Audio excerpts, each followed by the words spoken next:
Hello and welcome to Chetan Bharat Learning. And also welcome to daily question answer writing series जिसमें हम latest जो भी current affair चल रहा है डिफरेंट डिफरेंट सब्जेक्ट का उससे रिलेटेड मेंस की आंसर राइटिंग प्रैक्टिस कर रहे हैं। तो जैसा हम जानते हैं बीते टाइम में लोकसभा में काफी हंगामा रहा इस बात को लेके कि लोकसभा के सिटिंग स्पीकर श्री ओम बिरला जी के खिलाफ लाया गया नो कॉन्फिडेंस मोशन मतलब उनका रिमूवल प्रोसेस। सो ये आज का क्वेश्चन उसी से रिलेटेड है। Discuss the procedure for the removal of the Lok Sabha speaker. So first part is very static thing. How does it ensure both accountability and dignity of office? Now second part is having dynamism और आपको दोनों का discuss करना है। तो पहले अगर हम पार्ट की बात करें procedure for removal of the Lok Sabha, तो यहां पर नीड ये होती है जब कोई कॉन्स्टिट्यूशनल या रूल बाय प्रोसीजर पूछा हो तो बहुत ही मेटिकुलसली आपको एक तो स्टेप्स मेंशन करने हैं, कैसे प्रोसेस शुरू हो रहा है कैसे एंड होगा, इस सब के अंदर क्रिटिकल नुआंसेस क्या क्या है, और खासकर अगर कोई आर्टिकल नंबर है कोई रूल नंबर है उसको मेंशन करना होगा। और फिर जब हम दूसरे पार्ट की बात कर रहे हैं तो ये जो प्रोसीजर है रिमूवल का, ये किस तरह से स्पीकर की अकाउंटेबिलिटी भी सेट कर रहा है कि भाई अगर आप गलत काम करेंगे तो आपको हटाया जा सकता है, देयर इज अ प्रोसीजर। और दूसरा साथ ही क्योंकि स्पीकर ना सिर्फ प्रिसाइडिंग ऑफिसर हैं बल्कि इनके पास बहुत ज्यादा पावर्स हैं लोकसभा की कार्रवाई को लेके, जैसे मनी बिल के ऊपर, तो फिर उस ऑफिस की डिग्निटी को आप कैसे मेंटेन करते रहे। कहीं ऐसे नहीं होना चाहिए कि इतना आसान प्रोसीजर हो कि किसी भी वक्त बांह पकड़ के उसको उतार दिया जाए, वो थोड़ा भी अगर अपने तरीके से काम करे जो पॉलिटिशियंस को पसंद नहीं आते। तो इस चीज को आप बैलेंस करके यहां पर बताएंगे। नाउ अगर नीड ऑफ द क्वेश्चन हमें समझ में आ गया तो let's go and check how it goes. So procedure basically देखिए इसका इंट्रोडक्शन क्या हो सकता है। अब यहां पर अगर हम ओवरऑल देखें तो क्योंकि अकाउंटेबिलिटी और डिग्निटी ऑफ ऑफिस भी पूछा गया है तो यहां पर आप इंट्रोड्यूस कर सकते हैं with speakers constitutional sanctity the office sanctity. तो here you can mention that the speaker is the conscience keeper। देखिए इस तरह से मतलब ये सिंपल प्रिसाइडिंग ऑफिसर है, वो सिंपल लाइनें सभी लिखते हैं, लेकिन उस पोजीशन की कॉन्स्टिट्यूशनल वैल्यू क्या है हम वहां से शुरुआत कर सकते हैं। तो एक लाइन ये हो सकती है that the speaker is basically conscious keeper of the house.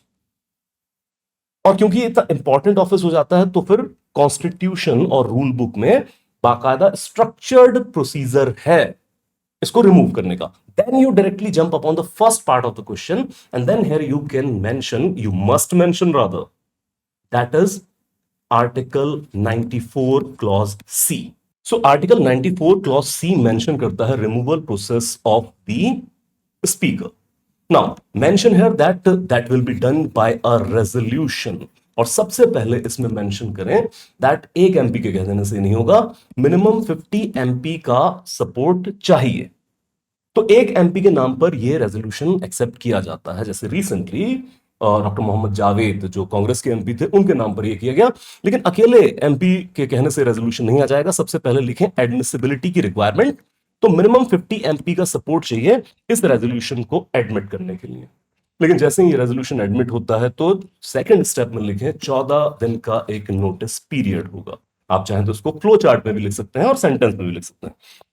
14 दिन का नोटिस पीरियड सर्व किया जाएगा ताकि स्पीकर साहब अपना डिफेंस प्रिपेयर कर लें और इस 14 दिन में कोई भी टेंजिबल कार्रवाई नहीं होगी स्पीकर साहब के ऊपर। Then you can mention that a day will be set जहां पर अब इस पर्टिकुलर रेजोल्यूशन के ऊपर डिबेट और डिस्कशन होगा और finally it will subject to the vote of the house. और यहां पर बहुत ही कैटेगरिकली मेंशन करें that not simple but effective majority is needed. आप चाहें तो इफेक्टिव मेजॉरिटी के आगे ब्रैकेट में लिख भी सकते हैं the majority of all the then members. तो खासकर मेजॉरिटी का बहुत ध्यान रखना है। जैसे मैंने कहा प्रोसीजर अगर आप किसी चीज का एक्सप्लेन कर रहे हैं तो बहुत ही मेटिकुलसली होकर आपको जो टेंजिबल लीगल इंफॉर्मेशन है, फैक्ट्स हैं, वो बहुत क्लियरली यहां पर मेंशन करने हैं। अब अगर ये इफेक्टिव मेजॉरिटी से पास हो जाता है then speaker shall stand removed from his office. इससे पहले इसी प्रोसेस में जब आप वोटिंग को बता रहे हैं उसी दौरान आप लिखें दैट इस दौरान ये भी है कि स्पीकर साहब वो प्रिसाइड ओवर नहीं करेंगे, लेकिन वो फ्लोर ऑफ द हाउस में बैठेंगे, मतलब एज ए एमपीओ पार्टिसिपेट करेंगे। एंड मस्ट मेंशन दैट इस प्रोसीजर के दौरान अब वो कास्टिंग वोट नहीं करेंगे, बल्कि फर्स्ट इंस्टांस पे वोट करेंगे।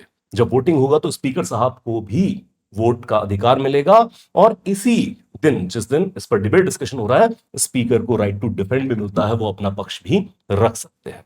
And then mention after passage of the effective majority, the speaker stand removed from the office. तो बहुत ही स्टेप दर स्टेप, चाहे सेंटेंस हो चाहे फ्लो चार्ट हो, उसमें स्पीकर का रिमूवल प्रोसेस आप बताएंगे।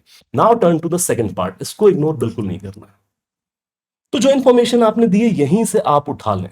जैसे आप पहले ही मेंशन कर चुके हैं, कॉन्शियस कीपर है, एक इंपॉर्टेंट ऑफिस है, तो भाई सबसे पहले अगर डिग्निटी ऑफ ऑफिस, तो आप लिखें कि not simple but effective majority is needed. तो सिर्फ थिन मेजॉरिटी से स्पीकर को नहीं हटा दिया जाएगा। आप मेंशन कर सकते हैं कि प्लेजर ऑफ प्रेसिडेंट भी नहीं है, तो विम्स एंड फैंसीज पे नहीं हटाया जाएगा, किसी टेंजिबल कार्रवाई के दौरान ही उसको हटाया जा सकता है। दूसरा, अकाउंटेबिलिटी। तो ऐसा नहीं कि मार्च ऑफ गॉड हो गए आप, कि आपको किसी प्रोसीजर के तहत हटाया नहीं जा सकता, ना ही यहां पर कॉन्स्टिट्यूशन अमेंडमेंट या फिर स्पेशल मेजॉरिटी की जरूरत है। तो अगर स्पीकर कोई पार्टिसन बिहेवियर करते हैं, जैसे इस बार इल्जाम था, तो अगर इफेक्टिव मेजॉरिटी, अगर हाउस का कंसेंसस बन जाता है, तो स्पीकर को हटाया भी जा सकता है। तो स्पीकर को हमेशा याद रखना चाहिए कि अगर वो इंपार्शियल बिहेव करेंगे, अपने पद का दुरुपयोग करेंगे, तो उनको हटा भी सकते हैं, इसलिए स्पीकर को अकाउंटेबल भी किया जाएगा। एक और अकाउंटेबिलिटी का कॉन्सेप्ट आप ला सकते हैं कि accountability not only in terms of उसको पोस्ट से हटा देना, rather in terms of give account of your conduct when there will be a discussion. देखिए, अदरवाइज, ये जरूर लाइन मेंशन करें अकाउंटेबिलिटी के कॉन्सेप्ट के अंदर, अदरवाइज स्पीकर के बिहेवियर को आप हाउस में डिस्कस नहीं कर सकते। तो स्पीकर का बिहेवियर या स्पीकर के डिसीजन पे क्वेश्चन तब उठ सकता है जब उनके रिमूवल का प्रोसेस चल रहा हो। तो वो सारे इंस्टांसेस जहां पर स्पीकर ने पार्टिसन बिहेव किया है या अपने पद का दुरुपयोग किया, वो सारे इंस्टांसेस यहां पे डिस्कस किए जा सकते हैं, और फिर स्पीकर को जवाब देने का मौका मिलेगा, तो अपनी सफाई में भी बात कहेंगे। तो इससे भी अकाउंटेबिलिटी सेट हो रही है। ये पोर्शन ऑफ अकाउंटेबिलिटी जरूर यहां पे रेप्लिकेट करें। And then you can close your argument by saying that, okay, speaker is basically highmost authority, responsible with many of functions, and it is a symbol of dignity of house as well, and also officer responsible for to maintain the dignity of the house. Hence there is a proper structured way, not so easy, not so tough to remove him from the office. तो आगे आने वाली series में हम इसी तरह के और भी क्वेश्चन डिस्कस करेंगे। जुड़े रहिए हमारे साथ। All the best.